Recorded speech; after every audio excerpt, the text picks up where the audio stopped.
What's up, everybody? Welcome once again to Bearded Captain Productions review of the Final Fantasy series. And today we are talking about Part 5. Definitely one of the more popular entries of the series due to the versatility of the party makeup, which we'll get to here shortly. Uh, I wanted to talk about this one. It's a lot of fun. I enjoy it. It's not personally too high on my list, but we'll get into why. But a little bit of facts for y'all. This released in Japan in 1992 on the Super Famicom.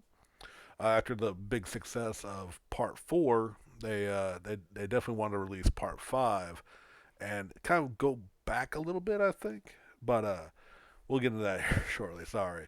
Also wanted to point out that we actually didn't get an official U.S. release of this game until 1999 on the PS1 in the Final Fantasy Anthology series of two pack of a game anthology, which featured Part 5 and 6.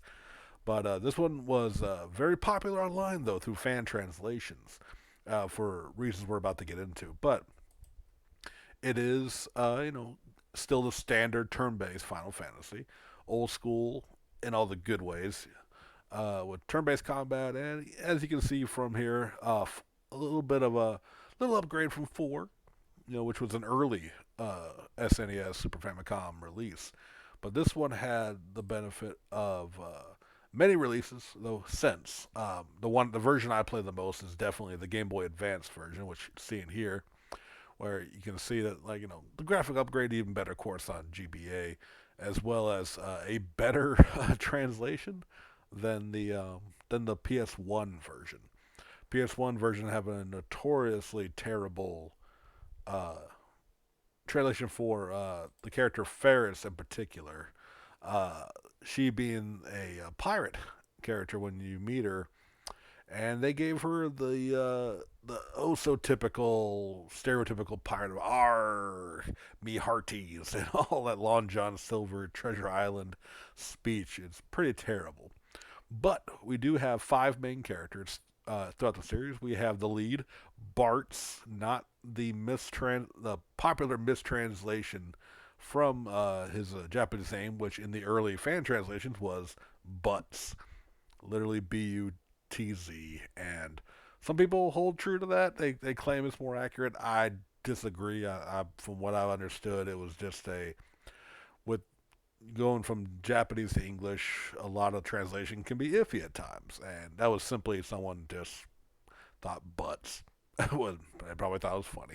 But we have Bartz, the traveling adventurer, who gets drawn in from Lena, who is the princess of Tycoon, on a mission to help her father, which kind of leads into the great bigger thing with the crystals. They meet Gulluf, an old man in the woods who was amnesia, but he knows he's also searching for the crystals. Eventually, that we meet Ferris, the pirate, with a mysterious past. I don't want to get too deep into the story with him, in case you want to play these, and hopefully, me talking about them will make you want to play this game. This game is a lot of fun. And finally, we get Krill, who is one of the last people to jump in. She is actually the granddaughter or daughter, Lord, I can't remember, of Gulluf, who eventually joins the party. But the big selling point of 5, it harkens back to Final Fantasy 3, but done so much better, is the job class system. As you play through the game, you get to the crystals, and they unlock more jobs that you can change at any time you want. You can that way your party makeup can be just an infinite number of combinations. So and each one of your party members can do this. So, and they all have distinct looks and different changes. You can see this is Bart's and all the different jobs and his look, and Ferris and Lena and Gulluf and Crow all look different in their own. But it really brings out the replayability. This game, arguably more than any other Final Fantasy, you can truly mix it up, try out different classes, try out different party builds as much as you want, and you can really have fun with that. So much, and there's even fan challenges called the 4 Job Fiesta that it became popular. I believe it's like a lot of people do it for streaming for charity. I believe once a year, but you can. It is basically where each crystal you can pick one job, and then when you get the next set of jobs, you get to pick one more. And however randomly you want to do it, but you can't repeat. Like once you get enough crystals to get all the jobs, you'll have one job for each character. You can't have two of the same. And of course, there's little variations to the rules, but it's a challenge, especially if you do random. Like when the last few times I tried and failed to play through the game with the four job Fiesta, I ended up with some combinations. I just got my ass kicked. I'm gonna go back because I really do want to try beating it with a legit four job Fiesta playthrough. Another interesting thing, this game was very big in Japan, and I think it definitely popular through the fan translation. Then once it came here, so much so that this is one of the few that actually had an anime follow up. We got in the states. Well, again, by the time this came out, the anime actually came out, I believe, before the game did officially here. But it's called Legend of the Crystals here. It was just called Final Fantasy in Japan, and it's set a couple hundred years after Part Five, with the main character being a descendant of Bart's. So it's pretty cool. I remember having this on VHS, and I know I had not played five at that point. So, and they really don't mention, at least in the English dub, I don't recall them really referenced in five any. So, but it has been a while since I've seen it. So this game, so pretty cool little. They actually had a follow up anime. I really need to track this down again. I sadly don't have my tapes anymore.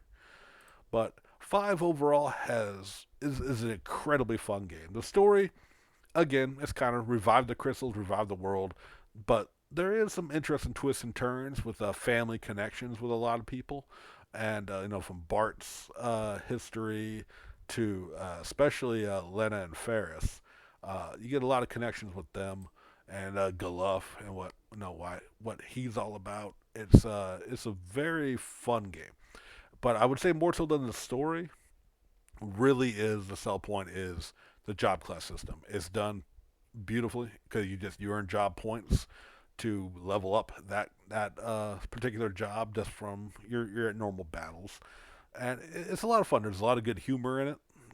It's not an overly dark story, but I remember it getting pretty tough towards the end. But maybe that's just me. Never did any min maxing with the jobs. I'm sure there's like an ultimate party you want to play as. But I remember having a lot of fun with it. I think I've only beaten it once. So again, it's one of those games I like to occasionally revisit. I think it's a solid game. And again, because of all the variety of party, it's arguably one of the more popular entries, and especially in the early Final Fantasy. So again, it's available on damn near anything and everything. Sadly, except the Switch. I'm begging you, Square Enix, who I know is not listening to any of my videos, but like you've re-released damn near every game up to the PS2, and you've not done any of the Nintendo era. And I'm begging you to release. It'd be awesome for one huge compilation of just 1 through 6, because they've released everything else, from 7 to 12 on is available on Switch, and now even Crystal Chronicles for all that is. But we may get into those later. I don't know if I'm going to do the spin-offs very much, but I'm definitely doing the main line. But yeah, I highly recommend five. You can get it on your phone. Go old school. Find it on the PS1. Fan translations are out there if you want to go by those means. I understand how it is. So that's going to do it, though. It's a fun one. It's up next, though. We are getting to the one that's going to probably be a very long video. We'll see how that goes. But thank y'all for tuning in again. I hope you enjoyed this. I hope you look forward to the rest. And yeah, we'll catch y'all later.